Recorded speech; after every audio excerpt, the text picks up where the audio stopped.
Hello, I'm Claire Smith, welcome to my channel. So today I'm going to be looking back at fragrance history. So I was looking at my collection and I was just thinking to myself, it's really odd, isn't it? How some fragrances just do really well and stick around on the market, get reformulated maybe, but they still exist in one form or another. And then others just get discontinued and fade into memories. But there just are those fragrances that just stick around. And really, how well represented are those fragrances in people's collections? So I thought I'd just take my own collection as an example. So what I'm going to do is I'm going to look back at fragrance history from 30 years ago, 25 years ago, 20 years ago, 15 years ago, 10 years ago, and 5 years ago.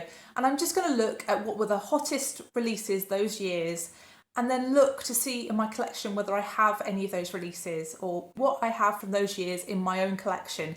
And really just to see what the trends were in those years, those periods of time, and to see how it's changed over the years and into the present day. So if you like this kind of content, I'm Claire Smith and I make videos all about perfume, perfume science, perfume history, perfume psychology, perfume consumerism, and I also just do some straight perfume reviews. So if that kind of thing interests you and you haven't done already, then please do consider subscribing, and also please like this video if you do end up liking this video. So let's get on with this. So I'm going to start off with 30 years ago and see what fragrances I have from that time period. So first of all, let me take you back to 1993. So I was 9 in 1993. And Bill Clinton was the president of the US, and here we had Prime Minister John Major. I remember in 1993, Prince was busy transforming his name into a symbol, and I remember thinking that was really strange at the time. But also, the X-Files were beginning on TV, and people were absolutely loving that show. It was really different and new and weird, and yet people were just hooked. We were also listening to I Will Always Love You by Whitney Houston. The Bodyguard had just come out, and that had been a huge hit film, and that really had boosted her career massively. So yeah, what was going on in the perfume world in 1993? So actually, Charlie Red had just hit the shelves, and Coty was having a hit with Vanilla Fields. Also launched was Sunflowers by Elizabeth Arden, and YSL had newly launched Ivresse, which is the fragrance that comes in a bottle that looks like a champagne cork. Really, really odd packaging, but clearly it was a hit. Lanvin had just launched Arpège, and Chanel had just launched Cristal. So do I have any fragrances in my own collection left from 1993? Well, yes, I do have one, but it's only a mini, and this is Jean Paul Gaultier's Classique, and this is the EDT form of the fragrance, which I think was the first one to be released. So Classique was just a very 90s fragrance, wasn't it? If you look at the bottle, it really makes you think of something like Madonna or something. It's very evocative of those designs that Jean Paul Gaultier did for Madonna's tours at the time. And the fragrance itself makes me think of the 90s. It's a very powdery floral fragrance. It's a powdery floral vanilla fragrance, and that just is a very typical scent profile for the 90s. So this one, I think it does smell a bit dated for sure. I don't think it smells very now at all, but I really do still like this fragrance. So to me it smells a bit like Nag Champa incense, and that's really, I think, what I really love about this. Yeah, I still really enjoy Classique. But yeah, so what have we learnt from 1993? Well, I would say that there is this big powdery floral trend, and actually in 1995, Cerruti 1881 was released, which is again is a very powdery floral fragrance. I also think that there was definitely the remnants of the aquatic trend still going on, definitely a unisex trend at the time as well with Calvin Klein fragrances. And also I think there was this undertone of those sort of spicy ambery fragrances coming through as well. Perhaps even a bit of a hangover from the 80s, maybe even developing into a slightly different style in the 90s. So that's 1993. So next, let me take you back 25 years to 1998. So in 1998, I was 14 years old, and Bill Clinton was still in the White House, but he was being impeached for his naughtiness with Monica Lewinsky. And Tony Blair was the Prime Minister here. And we were basically in this optimism bubble of Cool Britannia, and Britpop was still a thing. But also we had the Spice Girls. The Spice Girls were absolutely huge in 1998, and actually Victoria Adams was busy announcing her engagement to the footballer David Beckham in one of the most cringy photo shoots I've ever seen in my life. It truly was horrific to watch. We were also completely hooked on the TV programme Who Wants to Be a Millionaire, the quiz show. People were jamming the phone lines, trying to ring in because they just wanted the opportunity to win so much money. It was something that had never been seen before on TV, and it was a huge hit show. The same year, Google was launched, and Titanic also became the first film to gross $1 billion in revenue. So what was going on in the perfume world in 1998? Well, Dior were releasing Hypnotic Poison, making marzipan suddenly very, very sexy. And Armani were releasing Lay, a really powdery, vanilla-y fragrance that was matched with a masculine scent, Louis. The same year, Cacharel's Noah entered the perfume market, and that was a musky, lotiony kind of fragrance. So do I have any fragrances left from 1998 in my collection still? So no, I don't have any in my current collection, but I do have a few fragrances that I've actually finished from 1998. So the first one is one from Ralph Lauren, and it's called Romance. This fragrance is a rose, chamomile, but also oak moss fragrance. This fragrance really makes me think of something green and silvery almost. It just has this really kind of almost icy feeling rose in it. And also the oak moss just makes it feel very cool and sort of calm almost. I think this fragrance really makes me think of Gwyneth Paltrow in a crisp white shirt almost. That very minimalist, clean girl aesthetic is really exemplified very well by Ralph Lauren's Romance. But actually nowadays, Romance is still on the market, but it's been reformulated because of those oak moss regulation changes. And that just means it's been sort of toned down a little bit. It's a little bit less oak mossy. It's a little bit less soapy. It's a little bit less bitter. It's more rosy. It's sweeter. It's just an easier fragrance to like nowadays. That's Ralph Lauren's Romance. The other fragrance that I've used up in my collection is actually one from Burberry, and nothing really says the 90s to me more than Burberry. So this fragrance is called Burberry Touch. Burberry Touch is a very odd fragrance to me. It's one of the more different designer fragrances that I've smelt. So this one opens with a really hot pepper note. It's almost like a chili pepper kind of note. And that really stays throughout the fragrance. It does die back a little bit in the dry down. You do get a little bit of respite from it, but it still is quite a hot, peppery fragrance. Actually, in the dry down, you do get some florals, some soft florals, you get some woodiness, and you also do get some berries in here, but really it's that pepper that dominates throughout. This one was really not a love for me, but I know this fragrance has been reformulated, it's been toned down, the pepper's a little bit less fierce. But I think these two fragrances really do exemplify two very different and distinct trends that were going on at the time. One this kind of clean girl and one this kind of slightly spicy fragrance. And I think this spicy sort of trend is really exemplified by things like Kenzo Jungle, L'Elephant, which was released only a few years after Burberry Touch. So that's 25 years ago. So next, let me take you back to 2003, which is 20 years ago. So what was going on? I was 19, I was a student at university, and really the big news story of the year was the Second Iraq War. Tony Blair, who was Prime Minister at the time, was trying to support George Bush, who was in the White House, and really there were huge student protests against the Iraq War, but they were just ignored. We went to war anyway, and that news really dominated the whole of 2003. What else was going on in 2003? Well, we were watching the Lord of the Rings trilogy at the cinema. We were also watching the final series of Friends that was coming to an end. And let's face it, we were all also wondering why people were wearing Ugg boots even outside. So what was going on in the world of fragrance back in 2003?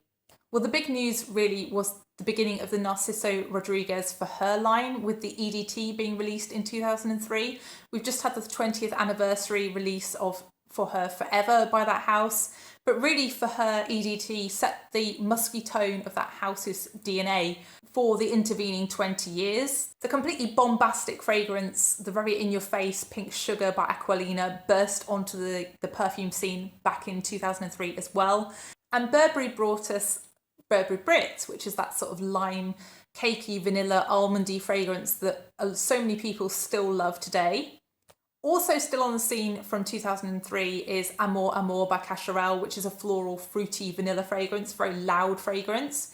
And there's also one of the most loved rose fragrances of all time, now discontinued sadly, but Stella by Stella McCartney also came onto the scene in 2003.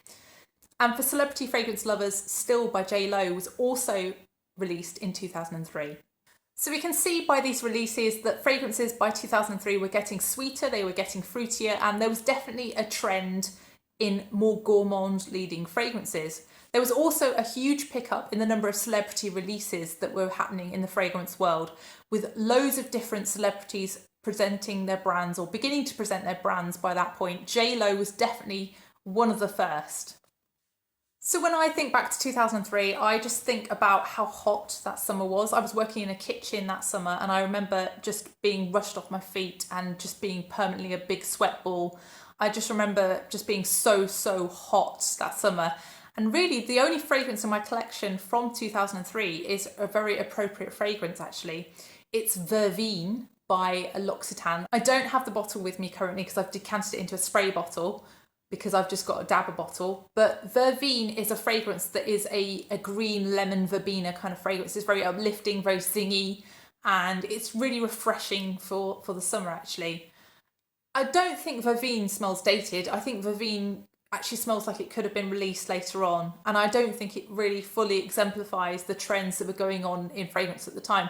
And maybe that's why it's stood the test of time, actually, that fragrance, because it wasn't playing into one of those key trends.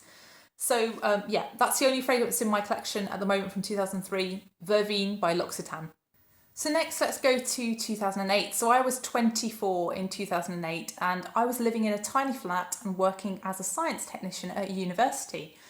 What was going on in the world in 2008? Well, really the biggest news story of the year was the financial crisis and the financial crash.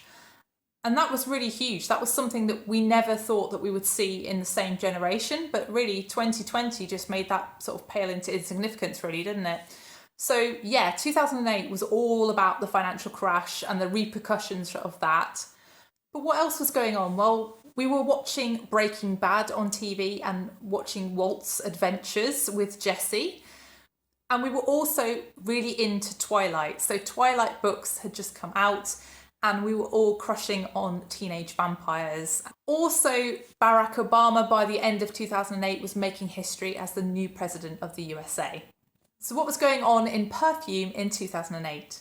Well, Byredo actually released Gypsy Water in 2008, which was going to be the darling of many beauty editors' columns for many years to come. Also, Jessica Simpson, continuing the celebrity fragrance trend, released Fancy. Fancy really was a bit of a sleeper hit. It was a very sweet caramel fragrance, a very sweet caramel vanilla fragrance that people still love today, actually. And Estee Lauder were releasing Sensuous. That's a creamy, sweet, warm, woody fragrance that was quite literally sensuous. So do I have any fragrances from 2008 left in my collection? Well, yes, kind of. So a fragrance that I have is actually Insolence EDP by Guerlain. So the original UFO bottles, the EDT came out of that line first back in 2006, but the EDP was released in 2008. So I have a different version, but I guess they're a very similar fragrance really on the whole. So this is just a very powdery, violety fragrance. Of course, now there's a third version of this fragrance out, because Guerlain just like to reformulate things maybe. I don't know, maybe there was a regulatory change. But the other fragrance that I have, and I've actually used up, was one that I really didn't love from 2008 actually. And this is another Calvin Klein fragrance. This one's called Secret Obsession. So this fragrance really made me think of like a spicy plum sherry actually. It really wasn't something that I loved. And yeah, I was kind of glad to finish this one. It does make me think this fragrance a little bit of Beyonce Heat. Beyonce Heat's a little bit sweeter, a little bit easier to love than this one. And I would say that if you've tried Beyonce Heat, then you probably know roughly how this one smells. So 2008 seems like quite a split year. It feels like that it was either very light woody fragrances or it was quite sweet fragrances with very little in between really, from the big ones that are left on the market today. So next, let me take you back 10 years to 2013. What was I up to? I was just starting my PhD. I was 29. And actually, 2013 was a very strange year because we had the Pope resign. That hadn't happened in 600 years. That was quite unusual. And also, Barack Obama was in his second term in the White House. David Cameron was our Prime Minister, and we sadly lost Nelson Mandela. On TV, we were obsessed with Peaky Blinders. That was definitely having a moment in 2013. And we were listening to Daft Punk's Get Lucky. That was a huge hit with Pharrell Williams. And we were wearing peplum waisted tops, peplum waisted dresses. And I remember this trend and just giving up because nothing actually suited me. So what was going on in the world of fragrance in 2013? Well, it's quite interesting actually. Xerjoff was releasing Herba Pura, which was actually quite a big hit for them. Also, Maison Margiela was releasing fragrances like Lazy Sunday Morning and also Jazz Club. So weirdly, from 2013, I have quite a few fragrances in my collection, and some of these are really still very popular. So the first one that I've got is Armani C. So this has now been reformulated, but it was a syrupy blackcurrant fragrance. It was advertised by Kate Blanchett. It also had a really strong vanilla aspect to it, and also lots of patchouli and a touch of rose as well. Really very popular fragrance. Not much in between love and hate with this one. Some people really can't stand that blackcurrant in this fragrance. And the second one that I have was also a huge hit, and it's a very jingly jangly fragrance because it has this silly pull thing on the edge, but we'll just leave it for now. So this one is Intense Cafe by Montal. So Montal fragrances always have that very distinctive musk in the base. So this has that musk along with some vanilla, and it also has a slight oudi touch to it, but really it's rose as well in the background. And then there's just this sort of touch of coffee about it as well. It's a very popular fragrance. It's along the same lines as things like Roses Vanille. It's been copied endlessly, this DNA. And really lots of brands have taken advantage of Montal's and Mancera's hit with this kind of fragrance. Another fragrance that launched was Dior's Gris Montaigne. And Gris Montaigne was eventually reformulated into Gris Dior. So I have Gris Dior, I don't have Gris Montaigne, but basically Gris Montaigne I think was very similar to Gris Dior, but just maybe a little bit more complex. I think it was kind of simplified for Gris Dior. But yeah, that was really the start of Gris Dior, Gris Montaigne back in 2013. And the other fragrance that I have that was also super popular and is still really well loved actually is this super strong white floral and honey fragrance, and it's Elie Saab Le Parfum. So this has lots of different flankers now, but this was the original one.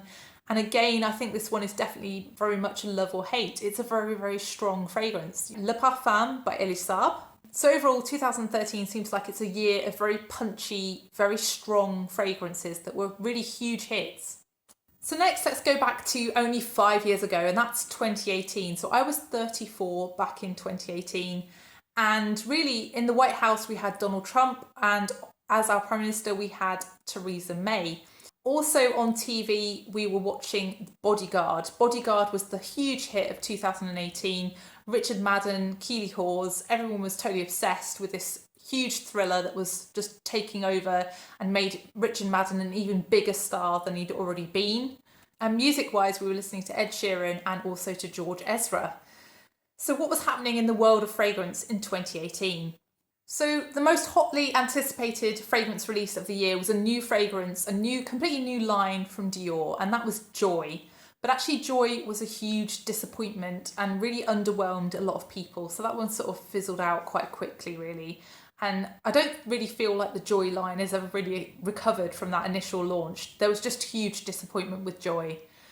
The other big news of the year was Kilian's new line, My Kind of Love. So this was meant to be a cheaper kind of line that Kilian Hennessy said that he had launched for people of his daughter's generation. Really the big hit from that line was Princess. I'm not going to say the full title because it's just too long, but that was the really big hit, and that was a marshmallow and green tea fragrance. Also new that year was Lost Cherry, which for Tom Ford was a very different direction. People were a bit confused about where Tom Ford was headed with Lost Cherry because it was very sweet, it was very crowd pleasing, and it was just not in the vein of his other darker fragrances. The hit celebrity fragrance of the year was Cloud, and Cloud was duping Baccarat Rouge 540, which gave it a whole new audience. People who really didn't care two hoots about Ariana Grande were still buying that fragrance because it was just something that was of that moment. And Cloud is still incredibly popular today, and there are still flankers being released. Finally, Givenchy relaunched L'Entity, which is a fragrance that had been around for many years, but they suddenly decided to relaunch it with a reformulation, and it was very, very critically successful. And actually that fragrance line is doing really well. They've got a new flanker out this year called Rouge Ultime. So what about my own collection? What do I have in my own collection from 2018? Well, I noticed something here. I noticed that when I was looking down the list of fragrances, that a lot of these fragrances were flankers. I really struggled to find new pillar releases back from 2018. And that's something that I hadn't struggled with in previous years. And I guess that sort of reflects the the popularity of flanker fragrances for perfume houses. They're easier, aren't they? They're easier money for perfume houses to keep those lines going with flankers. The other thing that I noticed about fragrances from 2018 in contrast to other fragrance years that I've looked at in this video was that even though fragrances were getting sweeter again, the sweetness was just not straight up sugar this time. This time it was more of a gourmand kind of developed scent profile, something that was reflecting, I don't know, a whole dessert like a cherry pie or something like that, rather than just sugar. So which fragrances do I actually have in my own collection? Well, Kayali launched in 2018 and I have Vanilla 28. So this is a fragrance that really became a sleeper hit. It really wasn't something that was huge until 2020 when we were all in lockdown and we were looking for something super comforting, and really Vanilla 28 just filled that gap really, and is still one of Kayali's biggest sellers. I bet Vanilla 28 is probably their best seller actually. It's just a very likeable, very easy fragrance to wear. Definitely more along the lines of something that's sort of burnished almost, something that's sort of caramelized, this vanilla. Another fragrance from 2018 is one that I really do think will be one of the standout fragrances from the 2010s. And this one is Chloe Nomad. So I think this fragrance just has a just general kind of signature scent feeling about it. And I think this Nomad line has been very, very popular for Chloe and really represents a very big change in where their house was going actually. So I think Chloe Nomad is going to be one that's going to be regarded as one of the best fragrances of 2018. Another new line that came out in 2018 was a new line from Cacharel, and that was Yes I Am. So this is a milky raspberry fragrance with some ginger and some cardamom. It's a very gourmand fragrance, and this line really rescued Cacharel. Cacharel was really notoriously a 90s and early 2000s kind of house. It hadn't really had a hit fragrance since then. It had, little releases, but nothing had really made an impact on the market. And this one has had now, 5 or 6 flankers. So I think this line is still really very popular. So that's Yes I Am by Cacharel. And then what did I say about flankers? Well, I have 2 very distinctive flankers. So I have a flanker of Scandal by Jean Paul Gaultier. So Scandal by Night is a sticky cherry version of Scandal. And then I also have this one that I've used up, and this one is Boss, the scent for her private accords. This is a chocolate orange fragrance. It's very much along the lines of that sort of gourmand trend that is going on in 2018. Everybody seemed obsessed with fragrances that smelt like desserts, and this one really captured that moment and was really hyped, and loads of people just loved this fragrance. So that's the scent for her private accord by Hugo Boss. So from my own point of view, I thought it was really interesting to see the trends in perfumery over those 5-year intervals in this video. And I think it really shows you how fragrance has really developed over the years, and how there has been that growth and then that sort of wane in celebrity fragrance releases, how also there have been those changes to the types of gourmand fragrances that we look for in perfumery, and how we now want something a little bit more complex with a gourmand fragrance. Also the release of just loads and loads of flanker fragrances nowadays, which there didn't seem to be loads of flanker fragrances in the past. And really just my struggle with trying to find fragrances that I recognise from 1993. Really the majority of fragrances that came out in 1993 are now discontinued. And also there were just so many fewer releases back in 1993. The market was not as big in 1993. So please let me know what you think of the fragrance trends that you've spotted in this fragrance video, and also which is your favourite year in fragrance history. Is there one particular year where you think, wow, I loved all of the releases from that year?